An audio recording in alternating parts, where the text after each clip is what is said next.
Eu vou fazer uma leitura e uma prece inicial, e a leitura hoje vai ser do livro Sempre Melhor, do José Carlos de Luca. A lição que eu abri foi a 58. Crie cada vez mais paisagens mentais alegres, otimistas e saudáveis. Na mente pessimista está a maioria das nossas doenças.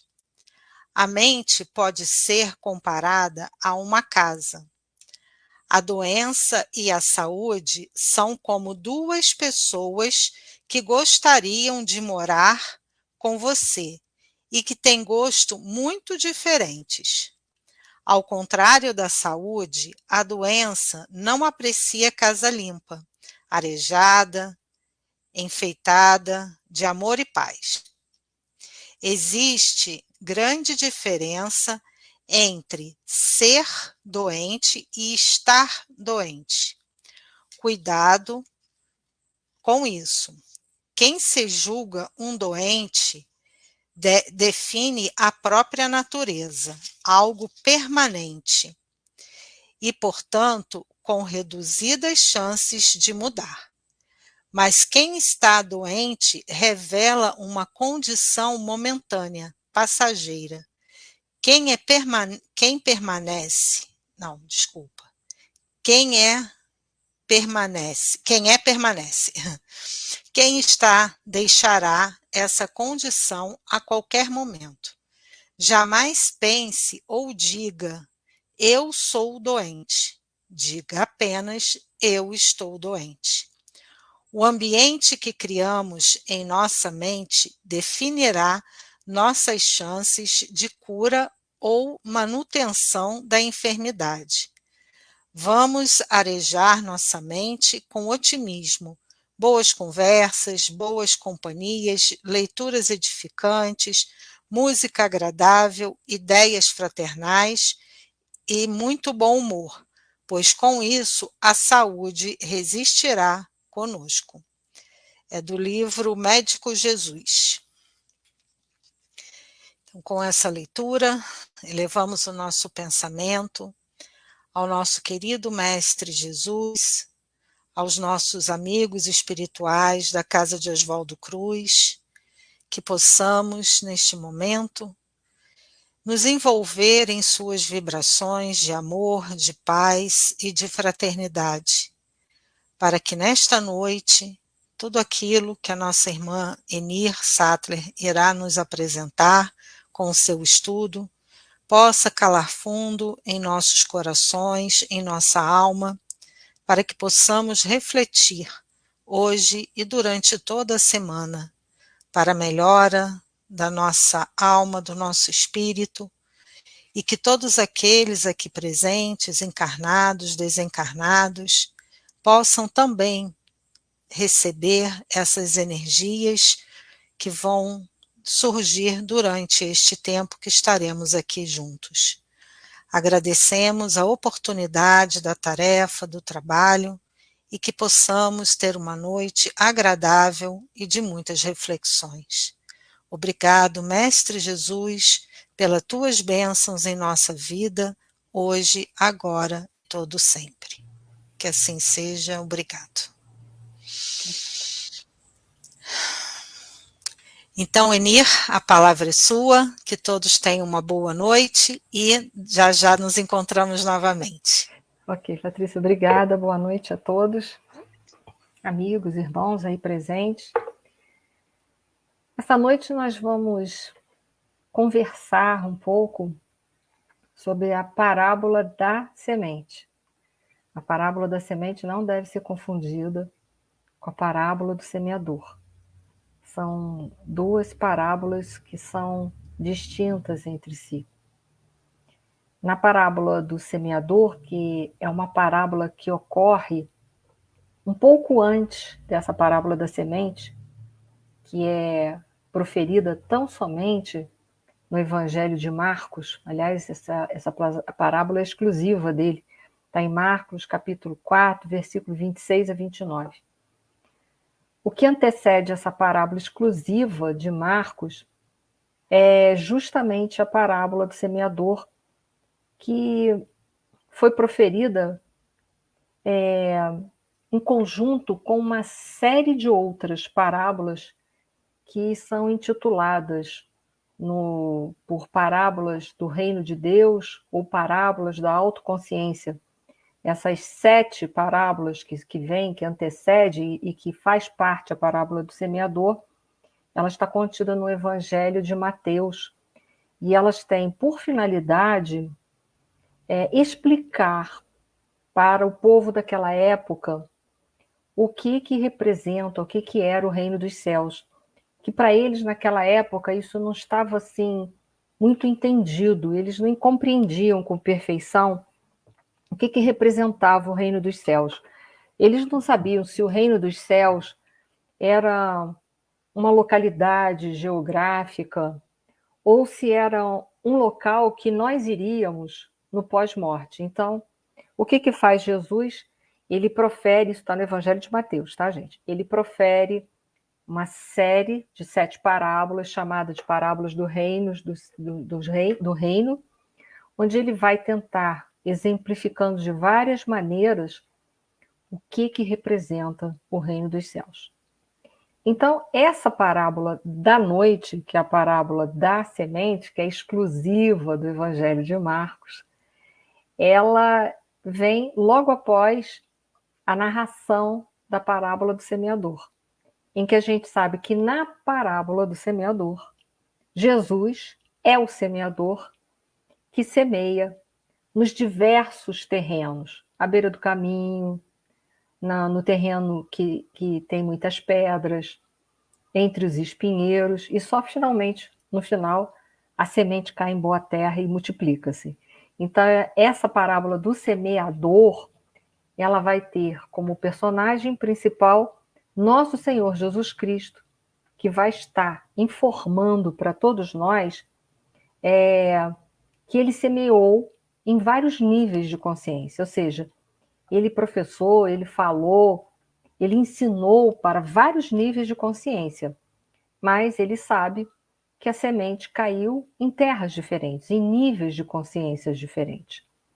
Já essa parábola que está narrada em Marcos, capítulo 4, 26 a 29, nós vamos ver a parábola intitulada Parábola da Semente, ela guarda uma conotação diferente da parábola do semeador. Na parábola da semente, ela vai representar, né, nessa parábola da semente, ela vai mostrar que o semeador somos nós. Nós já estamos, portanto, fertilizados. Inicialmente, ela vai mostrar que a consequência de uma pessoa que foi fertilizada por essa semente e como ela poderá se tornar futuramente o semeador de alguém. Olha que interessante. Então, na parábola dessa noite que a gente vai tecer juntos algumas reflexões, vai estar falando que nós estamos fertilizados pela semente, uma parábola que vai falar sobre isso, e vai mostrar também que uma vez fertilizado pelas palavras de nosso Senhor Jesus Cristo, como ocorre esse processo e como que nós poderemos futuramente nos tornarmos também o semeador de um alguém. Então eu vou ler a parábola para vocês, porque nem todo mundo conhece. Disse assim: E dizia Jesus, né? O reino de Deus é assim como se um homem lançasse semente à terra e dormisse e se levantasse de noite ou de dia, e a semente brotasse e crescesse, não sabendo ele como. Porque a terra por si mesmo frutifica, primeiro a erva, depois a espiga, por último o grão cheio, né, na espiga. E quando já o fruto se mostra, mete-se-lhe logo a foice, porque está chegada a ceifa. Olha que interessante, né? Ela vai ser permeada por uma série de simbolismos que a gente vai tecer algumas reflexões essa noite. que representa, já logo no início dessa parábola, né? Jesus disse: o reino de Deus, ele é assim, né? De uma certa forma, como se um homem lançasse semente à terra. Então, o que é o reino de Deus? Primeiramente, a gente precisa relembrar ou compreender que o reino de Deus, ele representa as leis de Deus. Ele representa as leis de Deus, que estão escritas aonde? Na questão 621 do Livro dos Espíritos, nos diz aonde que ela está escrita, que é na consciência. E a 621A é interessante, porque Kardec coloca assim: visto que o homem traz em sua consciência a lei de Deus, que necessidade haveria de lhe ser ela revelada? E aí a resposta dos espíritos é muito interessante, profunda, e fala assim: ele a esquecera e desprezara. Quis então Deus lhe fosse lembrado. Então, por um processo de esquecimento e um processo de desprezo, então, ora ainda não lembramos, mas ora lembramos, mas desprezamos, ela não se torna importante na nossa vida. Quis Deus que ela fosse relembrada para todos nós, as suas leis. E é por isso que, ao longo da história da humanidade, nosso Senhor Jesus Cristo, que é um dos governadores do planeta Terra, ele enviou em diversas culturas filosófico-religiosas, ele enviou missionários seus para que a lei de Deus pudesse ser relembrada nas nossas consciências, para que nós pudéssemos acessá-la de novo e lembrar da importância dela na nossa vida. As leis de Deus, ela é a bússola mostrando para a gente o caminho certo a percorrer. Enquanto nós resistirmos em seguir as leis de Deus, enquanto houver essa resistência, nós ficaremos atrelados, presos aos ciclos reencarnatórios de dor. Então, enquanto houver dentro de nós uma resistência, uma desobediência, uma rebeldia em vivenciarmos as leis de Deus, nós continuaremos nos ciclos reencarnatórios de dor, que em algumas culturas filosóficas religiosas eles chamam de samsara, que é a roda das reencarnações. Que, aliás, isso tem até um koan muito interessante falando sobre o samsara, ou ciclos das reencarnações, né? Que diz assim que um discípulo chegou para o mestre e perguntou assim: mestre, o que faço eu para sair do samsara, ou seja, dos ciclos reencarnatórios de dor? E aí, então, o mestre responde para o discípulo: quem foi que te colocou lá? Né?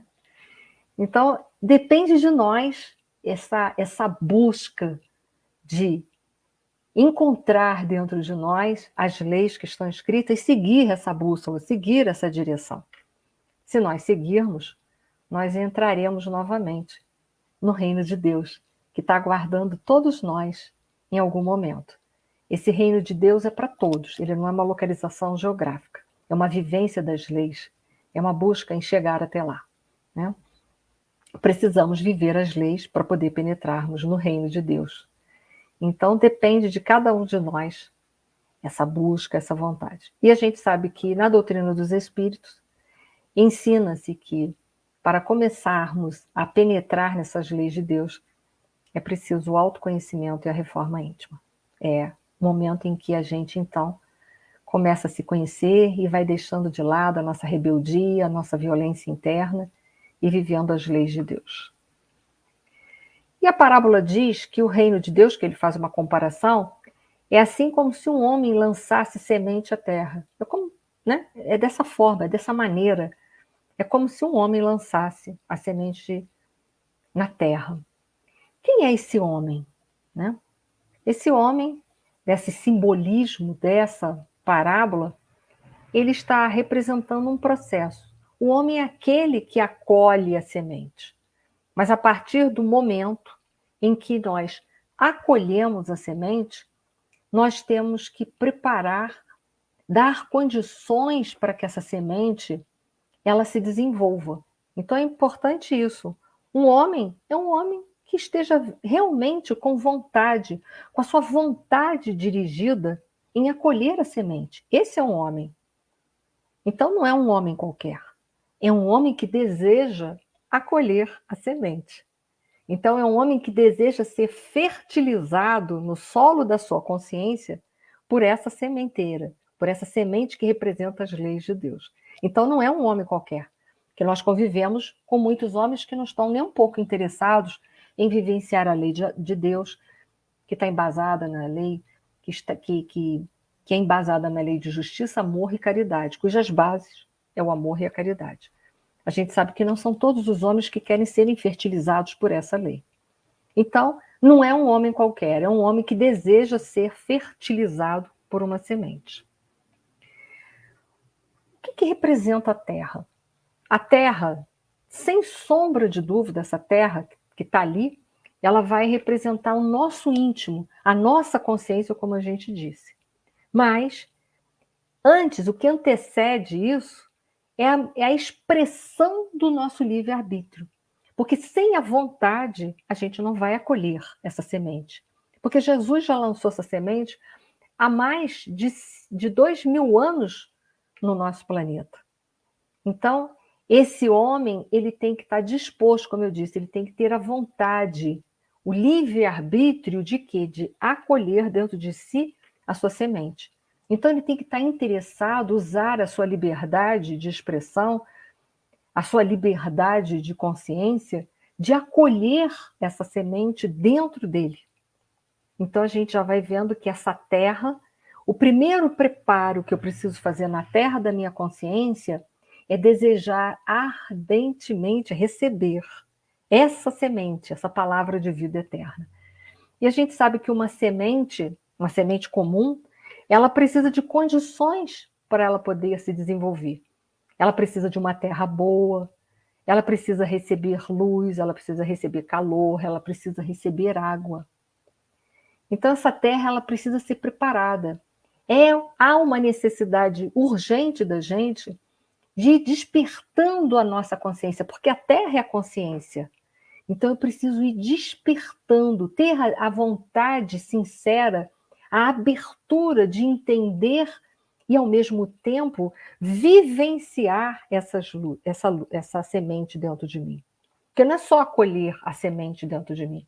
Eu preciso dar condições para que ela possa se desenvolver, crescer dentro de mim e seguir todo aquele processo de maturidade que a gente viu aí na narração dessa parábola. Ela precisa se desenvolver, se transformar em erva, se transformar em espiga, para finalmente acontecer de ter uma espiga cheia de milho.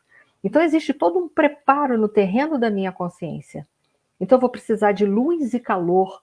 O que representaria, por exemplo, a luz e o calor para que essa terra pudesse ser fertilizada? A luz e o calor são os ensinamentos de nosso Senhor Jesus Cristo, que é o nosso modelo e guia.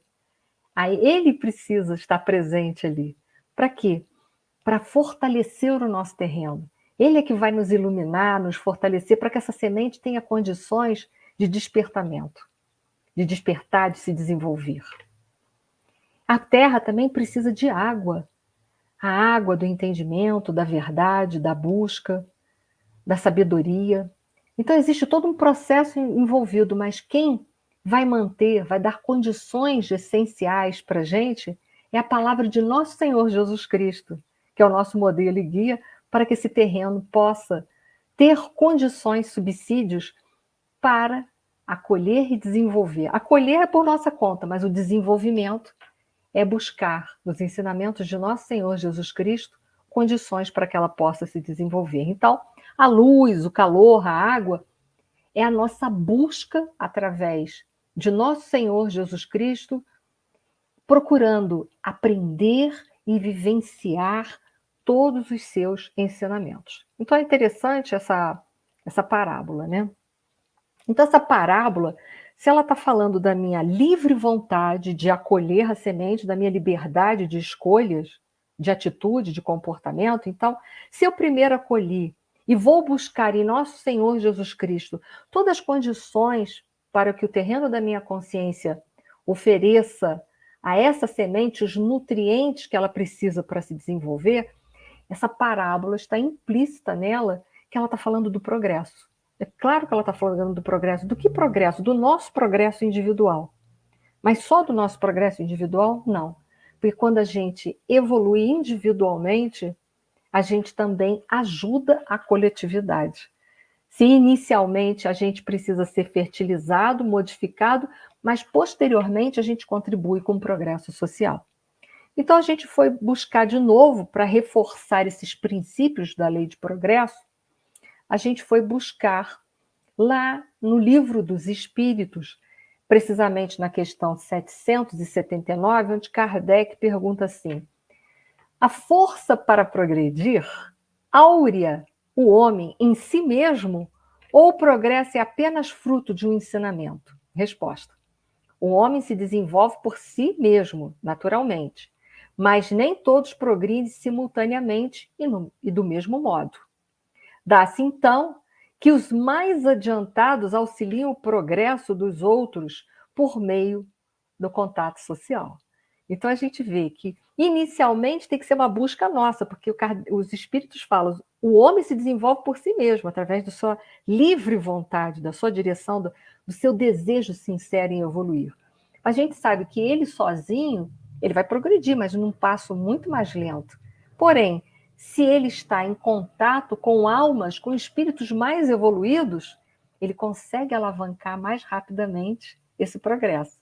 Por isso que eu disse, a quem dá condição a esse terreno, vai dar fertilizante para que essa semente possa se desenvolver, é o contato que nós começarmos a ter de forma mais estreita com os ensinamentos de nosso Senhor Jesus Cristo. Então, olha que interessante que é essa parábola.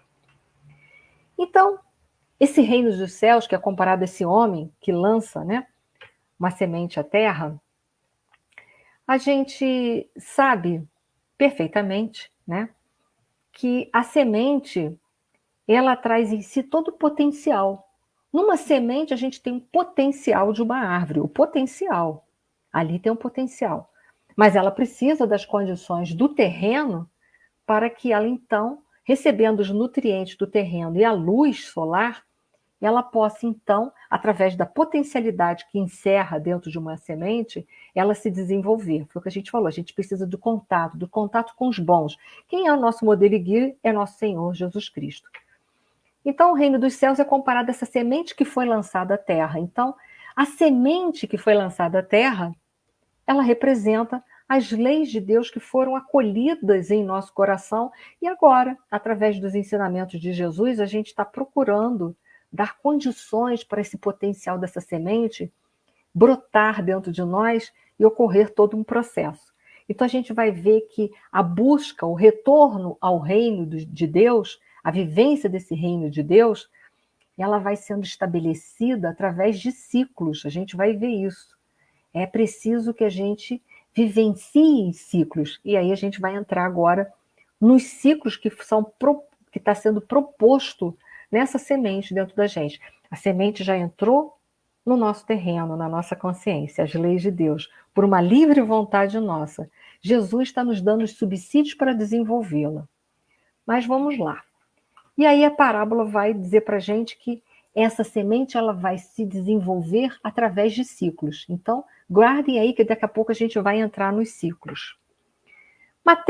Marcos, ele fala assim, o reino de Deus, né, é assim como um homem que lançasse semente à terra, a terra da sua consciência, acolhe a vontade de Deus. E dormisse e levantasse de noite. Então ele acolhe a semente. E aí tem um ciclo, né? Ele vai dormir, vai levantar de dia, de noite. Mas o que representa o dormir? Né? O homem acolhe as leis de Deus dentro de si. Mas ela precisa ir desabrochando dentro de nós paulatinamente. Então, por isso que ele fala, mas em dado momento, né? E dormisse, ele acolheu a semente, mas e dormisse, levantou-se de dia, levantou-se de noite. O que significa o dormisse? Significa reencarnação. Quando a gente reencarna é como se fosse um processo, a gente abafa um pouco. Porém, a gente precisa voltar à condição de encarnar, de voltar à Terra, à dimensão material, porque é aqui que a gente não só vai acabar de desenvolver a semente, mas vai também colocar à prova as leis de Deus se a gente está realmente conseguindo vivenciar ela. Então é aqui que ela vai começar a se desenvolver, porque é aqui no contato entre os bons e os maus que nós vamos ter a oportunidade de fazer o desenvolvimento da nossa semente. Então esse dormir é reencarnar. Então eu preciso reencarnar para que esse processo ele vá se desenvolvendo e através das provas e das expiações, que é o objetivo da encarnação, como está na questão 132 do Livro dos Espíritos, que Kardec pergunta qual é o objetivo de estar encarnado? Passar por provas e expiações. A gente sabe que prova é um desafio que nós pedimos para a evolução. E expiações, elas dizem respeito ao quê? A quitação com a lei, porque as expiações estão relacionadas a um plantio errado na contramão das leis de Deus que nós fizemos em outras vidas e que agora, com a reencarnação, a gente tem a oportunidade de se quitar com as leis de Deus. Então a gente precisa estar justamente aqui, nessa dimensão, para quê? Para passar por provas. Estou vivendo a lei de Deus para resgatar aquilo que representa as minhas infrações às leis de Deus. Então, só através dos processos de reencarnação que a gente vai reforçando os nossos conhecimentos e as nossas vivências das leis de Deus. Então é bastante interessante, né? Por isso que ele coloca, e dormisse, e acordasse de dia, acordasse de noite, está mostrando que isso é ciclo. Então é preciso reencarnar, porque é na reencarnação que você vai começar a colocar as leis de Deus em prática, ora através das provas, ora através das expiações, que representam a corrigendas das infrações cometidas em outras vidas. Então é através da reencarnação que você vai se aprofundando na vivência das leis de Deus para que você possa merecer o reino de Deus. Então é interessante, olha os ciclos, né? E aí ele coloca assim, e dormisse se levantasse dia e noite, e a semente brotasse, crescesse, e não sabendo ele como. Então o que será que representa? Né? Vou ter que reencarnar? Sim. E aí ele coloca, e levantasse de dia, levantasse de noite? Dia e noite são antíteses. Dia e noite são antíteses. Então o que ele mostra? Que nós vamos tentando nos erguer nessa encarnação, nós vamos tentando nos erguendo e saindo dessa dualidade.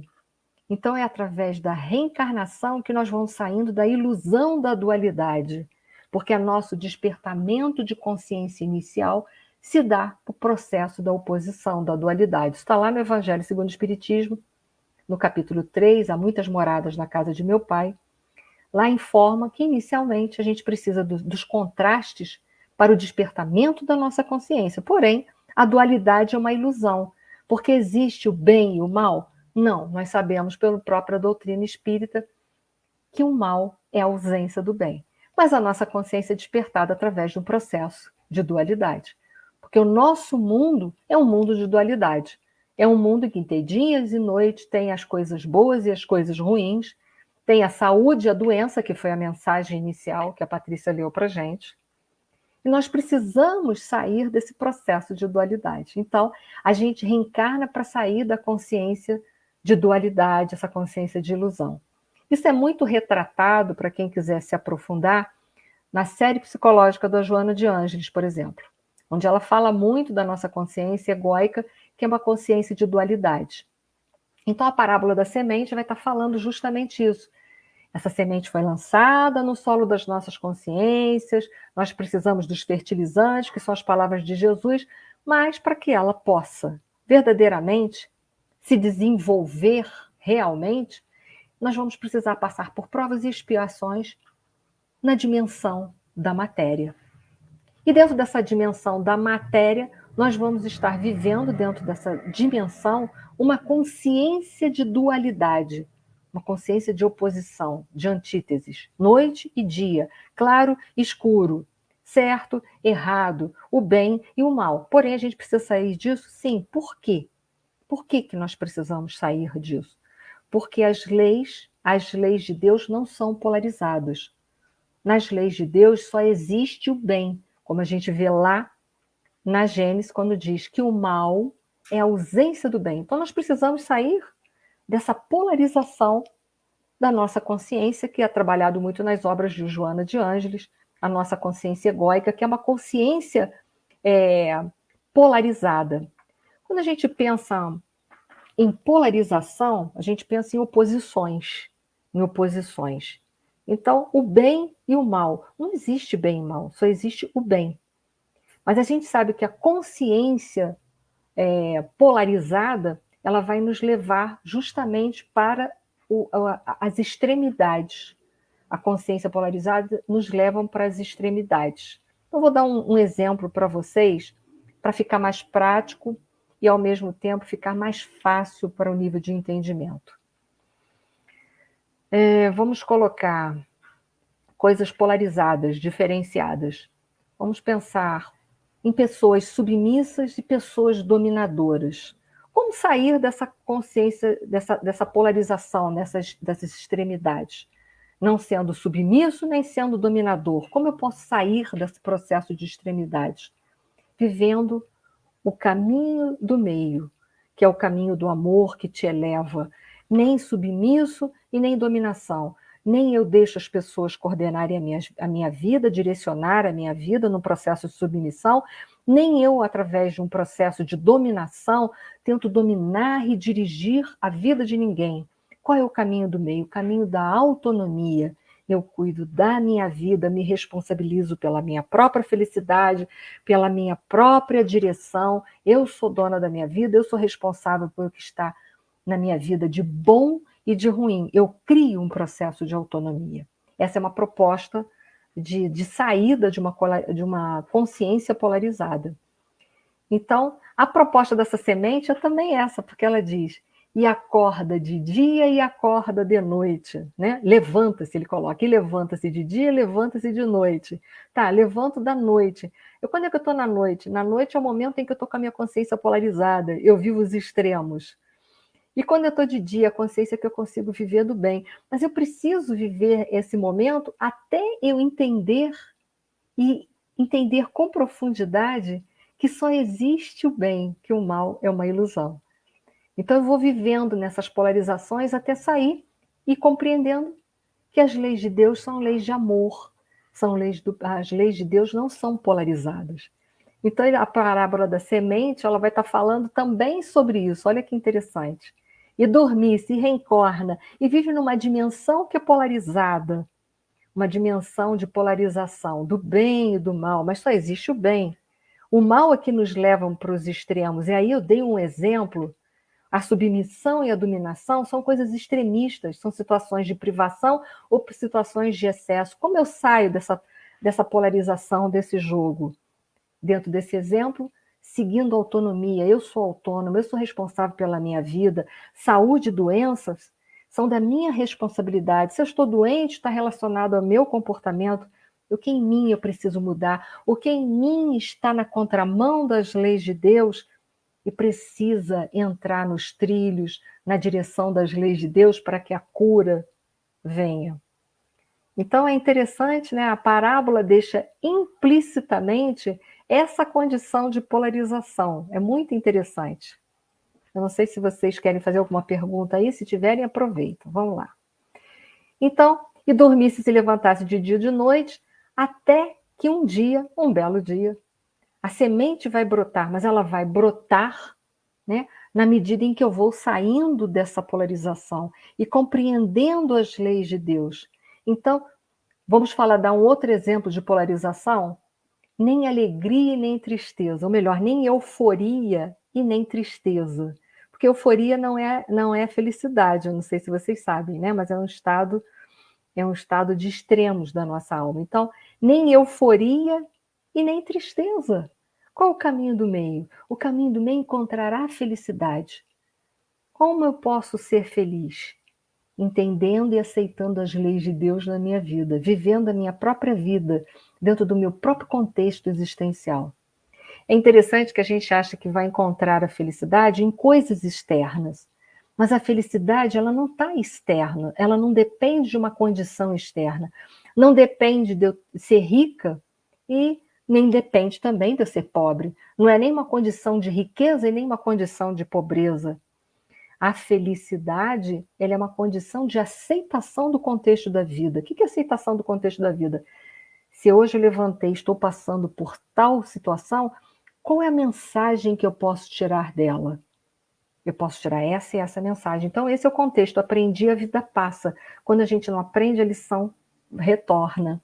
Então, se hoje de manhã eu acordei com um desafio doloroso de alguma coisa, de algum momento de dor, e eu aceito a dor como a benfeitora, que é o que a Joana de Ângeles chama, a dor como a benfeitora, se eu aceito ela como a mensageira que veio trazer uma mensagem para eu voltar às leis de Deus, se eu aceito, acolho a dor, aprendo a mensagem, eu aprendi a lição. Então amanhã essa dor não volta na minha vida, porque a lição está aprendida. Então, ela vai seguir o caminho. Então, esse processo de dor, aquele momento de dor igual àquele momento, eu não terei mais. Eu poderia ter outros, mas não igual àquele. Então, se a gente aceita a dor como a benfeitora, acolhe e pergunta a ela, dona Dor, a senhora hoje veio me visitar pela manhã com uma série de desafios que me incomodaram muito de manhã. O que a senhora senta aí? O que a senhora quer me ensinar? Eu quero lhe ensinar a ser mais paciente, mais tolerante, mais amoroso, mais misericordioso. Se a gente se abre para esses ensinamentos e deseja ser mais paciente, mais tolerante, mais misericordioso, mais bondoso, a dor vai nos visitando cada vez mais. E a gente sabe que dor e amor são mecanismos evolutivos. Podemos nós hoje optar pelo amor? Claro que nós podemos optar. Mas quando a gente decide que não vai viver as leis de Deus, fatalmente a gente está optando pela dor. Tem um pensamento de Emmanuel, que está num livro dele, que diz assim, a dor há de vir realizar a obra que não foi possível ao amor edificar por si só. Então, o convite do amor é todos os dias. A gente é que faz desse convite o que é? Aceita o convite do amor ou aceita o convite da dor? A rebeldia é aceitar o convite da dor.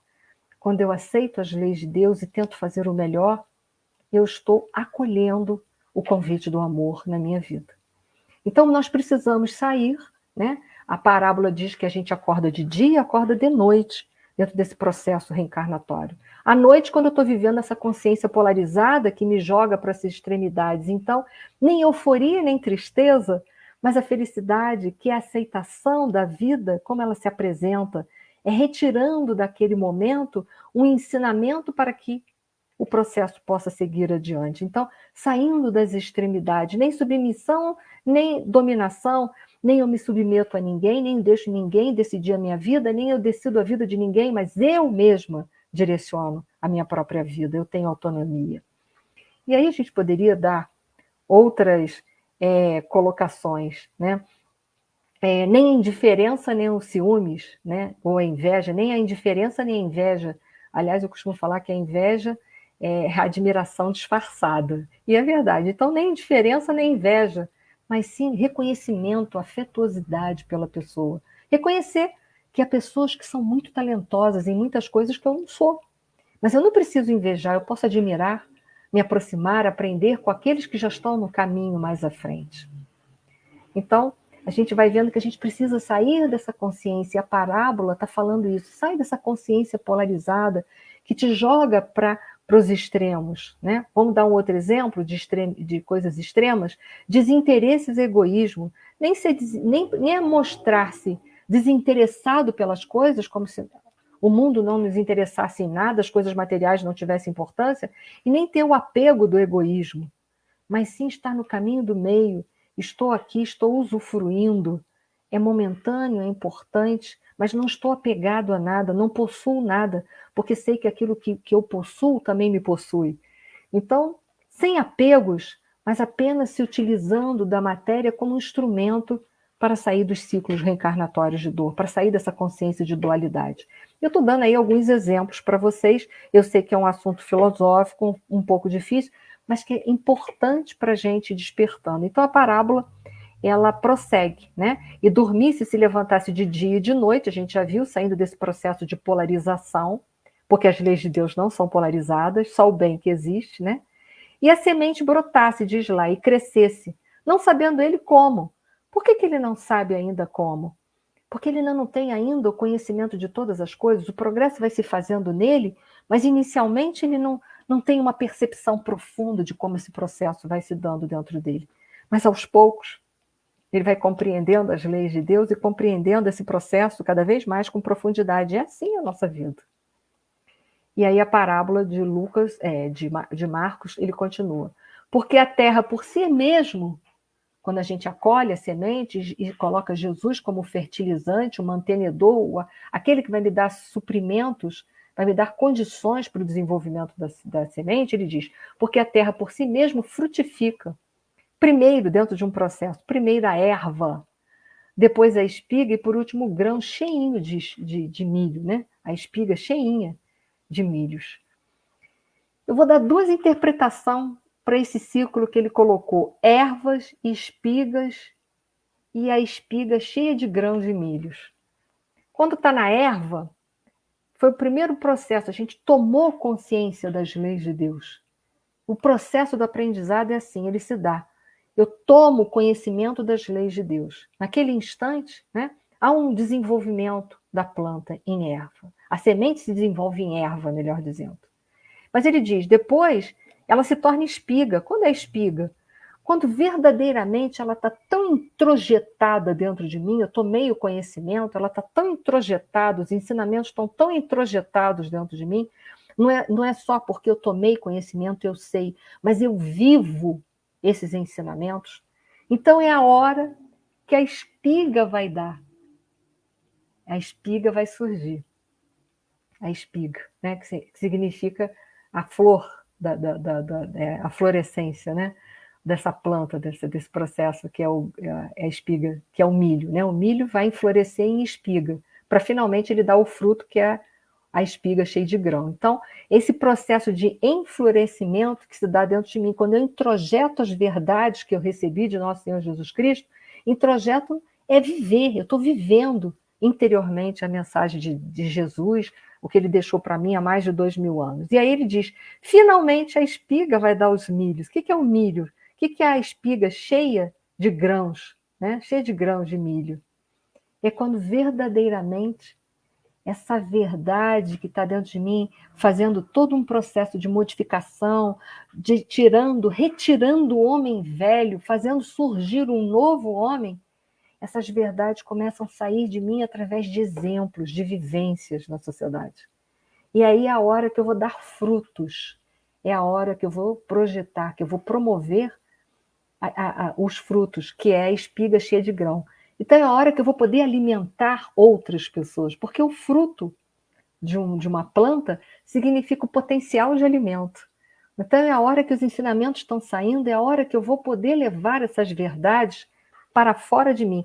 Isso é uma forma de ver, essa interpretação, é uma forma de ver. Mas também esses ciclos podem representar um processo bem mais individual. O que representaria a erva? Representaria a minha condição de espíritos imperfeitos, que sofre uma grande influência da matéria ainda. Mas eu sei que um dia eu vou deixar de ser espírito imperfeito se eu acolher a semente que representa as leis de Deus, vivenciá-la, introjetá-la dentro de mim, e aí um dia eu vou chegar à capacidade de ser uma espiga. O que é uma espiga? É um bom espírito. É a condição hierárquica de me tornar um bom espírito. Mas, se essa semente ela continuar dentro de mim, nessa vivência séria das leis de Deus, eu vou me tornar um grão cheio, uma espiga cheia de grão. É nessa hora que eu vou ter a possibilidade de me tornar um espírito puro. Todos nós poderíamos ser espíritos puros? Claro que sim. Mas para isso a gente precisa vencer toda essa influência da matéria. Porque um espírito imperfeito, ele sofre muito a influência da matéria. Há um predomínio da vida material em cima da vida espiritual. No espírito puro já não há mais nenhum predomínio da vida material, só predomina a vida espiritual. Então, à medida em que eu vou vivendo os valores que a traça e o ferrugem não corrompem, que representam as leis de Deus na minha vida, vivendo de verdade, e não aparentemente, mas de verdade, eu vou deixando, eu vou saindo da condição de espíritos perfeitos, vou caminhando no sentido e na direção dos bons espíritos, porque essa verdade está sendo introjetada, está mudando, está transformando aquele homem velho em homem novo, num homem com mais amor, sem uma consciência tão polarizada, mas vivendo mais as leis de Deus, optando pela lei do amor e não pela dor. Então, à medida em que eu vou crescendo e introjetando, eu chego na condição de bons espíritos e, posteriormente, eu poderei também chegar na condição de espíritos puros. Não é muito bom a notícia? Então, a parábola dele, essa parábola está toda envolvida dentro desse processo aí. Uma parábola de Marcos que essa noite a gente viu. Mas aí a parábola continua, né? Depois que, então, o milho, né? O pé de milho, não só deixou de ser erva, deixou de ser um pé de milho, deu uma espiga e agora tem uma espiga cheia de milhos, que é uma condição maior em que eu já estou vivendo as leis de Deus. Ele diz assim, quando já o fruto se mostra, é quando a gente já virou uma espiga, mete-se logo-lhe a foice, porque está chegada a ceifa. Ceifa. Está chegada a ceifa. O que é a ceifa? Chega, tem duas interpretações a gente pode dar esse último versículo da parábola de Marcos. Mete-se a foice, ou seja, sai-se dos ciclos reencarnatórios de dor. É espírito puro, não precisa mais viver nessa condição. Não precisa mais. Né? Ou, numa outra interpretação, se eu estou falando de uma introjeção da verdade, acolho a verdade e me torno o quê? Erva. Introjeto essa verdade, vivenciando e mudando todo o meu contexto, de homem velho, me transformo num homem novo, mais espiritualizado, mais consciente das leis de Deus, vivendo elas. E, finalmente, então, eu passo a semear, né? Passo a alimentar os outros, porque eu vou dar a espiga de milho cheio de grãos de milho, né? A espiga já está cheia de grãos de milhos, e eu já estou numa condição de ofertar, de levar para fora essa vivência, de influenciar outros. Chega-se logo o momento da ceifa. Qual é o momento da ceifa? Aí nós podemos dar uma outra conotação, que é o momento em que a gente está preparado, porque a gente já está vivendo essa lei de Deus, já está vivendo, botando ela para fora, servindo de exemplo, disseminando ela através dos nossos comportamentos. É um momento que, então, a verdade sai de mim, ela é vivida por mim, ela dá frutos, ela alimenta, ela leva a verdade, ela esclarece, ela consola outros. É um momento, então, de chegar à ceifa. O que é a ceifa? A ceifa que, então, poderia ser representada, traduzida ou entendida como um momento do mundo de transição. É chegado o momento em que poderá e que poderemos ingressar no mundo de regeneração. Também podemos dar essa interpretação, que não vai fugir à interpretação da parábola. Então, o momento da ceifa, que é o momento em que nós já estamos dando, já somos uma espiga cheia de grão, porque a verdade está sendo projetada para fora, nós estamos vivendo ela com toda a força, é o momento em que a gente também está preparadíssimo para viver no mundo de regeneração. O homem do mundo de regeneração é aquele que verdadeiramente vai agir com amor, vai ter vontade de agir com amor, com mansuetude, com misericórdia. Ele vai estar verdadeiramente envolvido e tentando ser um homem melhor. Um homem misericordioso, um homem brando, um homem pacífico, um homem humilde. Não vai estar mais inserido dentro de uma sociedade tentando viver competições ou infringindo as leis de Deus através da violência da sua palavra, do seu comportamento. Não, ele vai ser um homem que vai estar vivendo e tentando viver cada dia mais e mais dentro das leis de Deus, que a gente chama do reto agir. É a vivência das leis de Deus. Então, esse momento da ceifa pode representar um momento em que a gente, envolvido nas leis de Deus, tentando viver elas com muita sinceridade, a gente vai poder estar ingressando no mundo de regeneração. No mundo de regeneração, eu sempre falo que não é no mundo que a gente vai estar ali deitado na praia, numa rede, tomando água de coco. Não, o mundo de regeneração é um mundo de trabalho. É um mundo de vivência das leis de Deus, onde, através das leis de Deus vividas, nós vamos reconstruir esse planeta que nós destruímos até o momento de agora. Desrespeitamos todos os seres da natureza, os animais, os vegetais, os minerais, desrespeitamos a nós mesmos, uns aos outros. Então, no mundo de regeneração, vai ser um mundo em que nós vamos estar restabelecendo toda essa ordem social de novo. Respeitando, vamos procurar respeitar a natureza como um todo, respeitar os nossos irmãos que estão ali na natureza, os princípios inteligentes que estão fazendo, os princípios espirituais que estão fazendo a sua trajetória evolutiva em todos esses reinos. Então, nós respeitaremos a natureza, nós respeitaremos uns aos outros porque nos sentiremos irmãos. Então, nós já seremos aquelas espigas cheias de milho. Nós estaremos distribuindo na sociedade o nosso melhor, o nosso amor, o nosso carinho, o nosso respeito como um todo, né? Então, a Sandra está colocando assim, podemos interpretar também a colheita para o mundo de regeneração? Sim, momento da ceifa, né? Momento em que a gente está preparado para ingressar e o momento também que a gente vê que o mundo de regeneração está chegando, que Jesus disse isso no seu sermão profético, que nós saberíamos que esse mundo está chegando pelos sinais. Quais são os sinais? A gente iria ver uma sociedade mais justa. Os seus componentes, os homens que compõem essa sociedade, procurarão ser mais justos, procurarão respeitar-se uns aos outros, respeitar a natureza. E a gente já está vendo os primeiros sinais. Quantos homens lutam para proteger a natureza, né, para a preservação da natureza, o respeito à natureza, o respeito pelos próprios homens, né? A gente já está vendo uma sociedade melhor. Só que ainda não estamos lá, ainda tem muita coisa para viver. Nós ainda estamos vivendo um momento de polarização, que eu falei assim de uma forma muito rápida e superficial hoje para vocês. A gente está vivendo um momento de polarização. Faz parte dessa consciência, nós precisamos despolarizar. Porque as leis de Deus não são polarizadas, elas são justas. A polarização nasce do homem.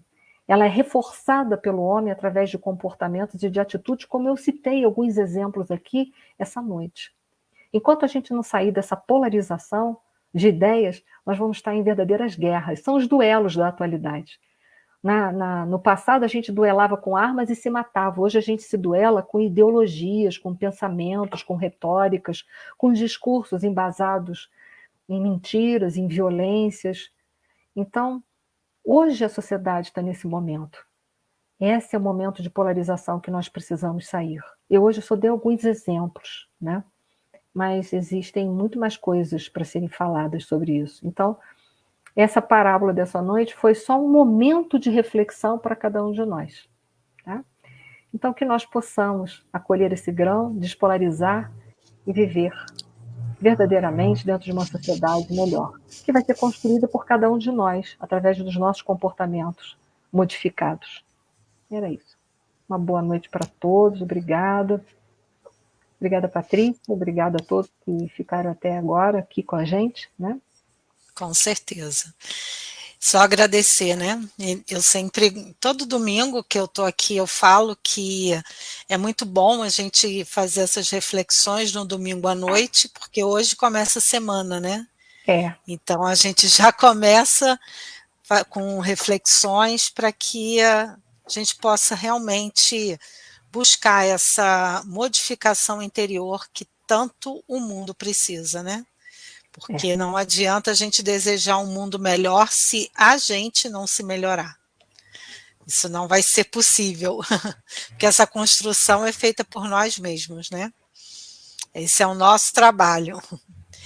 Então, minha gente, quero agradecer a todos que estiveram aqui conosco até agora, desejando a todos uma ótima semana, uma boa noite, que seja uma noite de paz, de luz, e pedir à nossa querida Enir agradecer por essas palavras dessa noite E se você pode encerrar com a nossa prece final, por Sim. favor. Senhor Deus, Jesus, o nosso modelo e guia, e a toda a espiritualidade que envolve o movimento espírita petropolitano, a nossa gratidão por esses pequenos momentos aqui de reflexão dos ensinamentos deixados por nosso Senhor Jesus Cristo há mais de 2000 anos, que possamos sempre refletir muito sobre tudo o que Jesus deixou para cada um de nós. Ele é nosso modelo e guia, as suas palavras são palavras libertadoras, libertadoras de consciências polarizadas, são palavras que nos libertam das dores, das dúvidas, das trevas. São palavras que podem verdadeiramente nos transformar em homens melhores, em espíritos mais caridosos, mais amorosos, espíritos que farão uma diferença na sociedade, uma diferença real, porque o amor é tudo. O amor é a base das leis de Deus. Se nós conseguirmos, em cada atitude do nosso dia a dia, embutirmos um pouco desse amor nas nossas relações pessoais, interpessoais, enfim, nós com certeza estaremos transformando não só nós mesmos, mas esse mundo, ajudando na construção do mundo de regeneração. E que nós possamos ter muita força, fé e coragem para mudar a nós mesmos, porque foi para isso que nós viemos a essa dimensão material, para efetuarmos a mudança dentro de nós. E uma vez essa mudança ocorrendo, com certeza, nós estaremos somando, estaremos participando dessa transformação planetária. Com a tua paz e teu amor, continue entre todos nós durante toda esta semana, nos fortalecendo e nos guiando. Gratidão eterna. Muito obrigada. Que assim seja. Que assim seja. Então, meus amigos, com essa prece nós encerramos e desejamos a todos uma ótima noite e uma ótima semana. Até a próxima. Obrigada.